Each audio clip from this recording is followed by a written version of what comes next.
বহির্বিশ্বে ডক্টর ইউনূসের সুনামের যত কারণ। ডক্টর ইউনূস আমাদের মতো না, আর ডক্টর ইউনূসের ফোনে ফোন করে হিলারি ক্লিন্টন মনে রাখতে হবে সে কোথায় উঠে গিয়েছেন। ডক্টর ইউনূস এমন একজন মানুষ যার সাথে ওঠা বসা করেন পৃথিবীর বিখ্যাত সব লোকজন, ক্রীড়াঙ্গনে লিওনেল মেসি থেকে আমেরিকার সাবেক প্রেসিডেন্ট বারাক ওবামা, সবার সাথেই তার সাক্ষাৎ হয়েছে। গ্রেটেস্ট শো অন আর্থ খ্যাত অলিম্পিকে তাকে বিশেষ অতিথি করা হয়। এমনকি উন্নত বিশ্বের নামকরা দেশ কানাডার পাঠ্য বইতে তার এবং তার প্রতিষ্ঠানের কথা উল্লেখ রয়েছে। 2023 সালে বাংলাদেশে ডক্টর ইউনূসের বিরুদ্ধে মামলা চলাকালীন তাকে হয়রানি বন্ধের আহ্বান জানিয়েছিলেন 160 জন বিশ্ব নেতা ও নোবেল জয়ী। এই উদাহরণগুলোই প্রমাণ করে বৈশ্বিক প্রেক্ষাপটে ডক্টর ইউনূসের গ্রহণযোগ্যতা কত বেশি। শুধু নোবেল পুরস্কারের জন্যই নয়, ব্যতিক্রমী চিন্তা ভাবনা এবং দূরদর্শী পরিকল্পনার জন্য তিনি বিশ্বব্যাপী সমাদৃত হয়েছেন। তার 3.0 তথ্য হইচই ফেলে দিয়েছে সারা বিশ্বে। তবে সবকিছু শুরুটা হয়েছিল গ্রামীণ ব্যাংক প্রতিষ্ঠার মাধ্যমে। তার প্রতিষ্ঠিত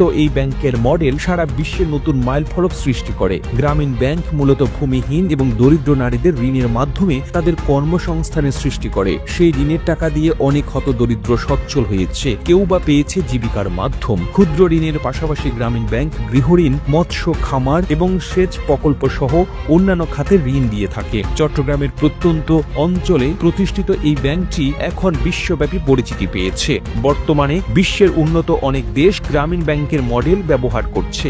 ডক্টর মোহাম্মদ ইউনূস এবং তার প্রতিষ্ঠিত গ্রামীণ ব্যাংক যৌথভাবে 2006 সালে শান্তিতে নোবেল পুরস্কার লাভ করে। এরপর তার অর্জন এবং সম্মান দিনকে দিন শুধু বেড়েই চলেছে। ভূষিত হয়েছেন বহু সম্মাননায়, পেয়েছেন অসংখ্য পুরস্কার। পৃথিবীতে মাত্র 7 জন ব্যক্তি আছেন যারা একসঙ্গে নোবেল পুরস্কার, আমেরিকার প্রেসিডেন্সিয়াল অ্যাওয়ার্ড এবং কংগ্রেশনাল গোল্ড মেডেল এই 3টি পুরস্কার পেয়েছেন। এই 7 জনের একজন হলেন ডক্টর মোহাম্মদ ইউনূস। ডক্টর ইউনূস এমন খাতে কাজ করেছেন যা বাংলাদেশের মতো উন্নয়নশীল দেশে অনেকে চিন্তাও করতে পারেন না। প্রযুক্তির আধুনিকের বেশ আগেই তিনি এসব উদ্যোগ নিয়েছিলেন। সেই উদ্যোগগুলো দেশের পাশাপাশি তাকে আন্তর্জাতিক অঙ্গনে আরো বেশি মর্যাদা দিয়েছে, গ্রহণযোগ্য করে তুলেছে। তিনি ও তার প্রতিষ্ঠিত গ্রামীণ ব্যাংকের কাহিনী কানাডার 7ম শ্রেণীর জাতীয় পাঠ্যক্রমে অংশ হয়েছে। কানাডার 7ম শ্রেণীর ছাত্রদের একটি পাঠ্য বই হচ্ছে কমপ্লিট কানাডিয়ান কারিকুলাম গ্রেড 7, যেখানে ছাত্ররা গণিত, ইংরেজি ভাষা, ইতিহাস, বিজ্ঞান এবং ভূগোল বিষয়ে জ্ঞান লাভ করে।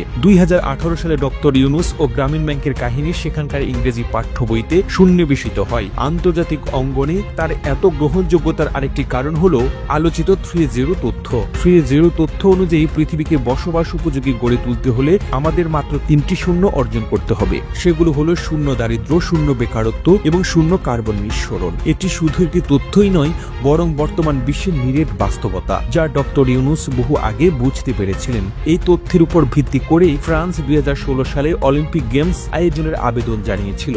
আন্তর্জাতিক অলিম্পিক কমিটিও এই থিমকে স্বাগত জানিয়ে 2024 প্যারিস অলিম্পিক আয়োজনের সিদ্ধান্ত নেয়। পাশাপাশি এই আয়োজনের মধ্যমণি করা হয় ডক্টর মোহাম্মদ ইউনূসকে। ফুটবল অঙ্গনেও তার পদচারণা ছিল। 2016 সালে বার্সেলোনার আমন্ত্রণে তিনি ক্লাবটি পরিদর্শনে যান। তাকে স্বাগত জানাতে উপস্থিত ছিলেন ক্লাবটির সহ সভাপতি জর্ডি কার্ডোনার। কার্ডোনার বলেছিলেন, অধ্যাপক ইউনূসের মতো একজন মানুষকে পেয়ে আমরা সম্মানিত বোধ করছি, যিনি মানবতা ও সমাজের প্রয়োজনে এত কিছু করেছেন। আমাদের মতে ক্লাবের ব্যাপারে তিনি যে আগ্রহ দেখিয়েছেন এটা আমাদের জন্য গর্বের। 2018 সালে আবারও বার্সেলোনায় গিয়েছিলেন ডক্টর ইউনূস। সেবার তার সঙ্গে দেখা করেছিলেন লিওনেল মেসি ও জেরার্ড পিকের মতো বিখ্যাত ফুটবল তারকারা। ডক্টর ইউনূস সবসময় তারুণ্যের শক্তিতে বিশ্বাস করেন। অধিক জনসংখ্যাকে বোঝা হিসেবে নয়, জনশক্তিতে পরিণত করার কথা বলেন। এসব চিন্তা ভাবনাও তাকে আলাদা করেছে। এখন তরুণরাই তাকে বাংলাদেশের নেতৃত্বে এনেছে। সবার এখন একটাই চাওয়া, ডক্টর ইউনূস নিজের মতো করে বাংলাদেশকেও আন্তর্জাতিক অঙ্গনে প্রতিষ্ঠিত করে তুলবেন। প্রতিবেদনটি তৈরিতে তথ্য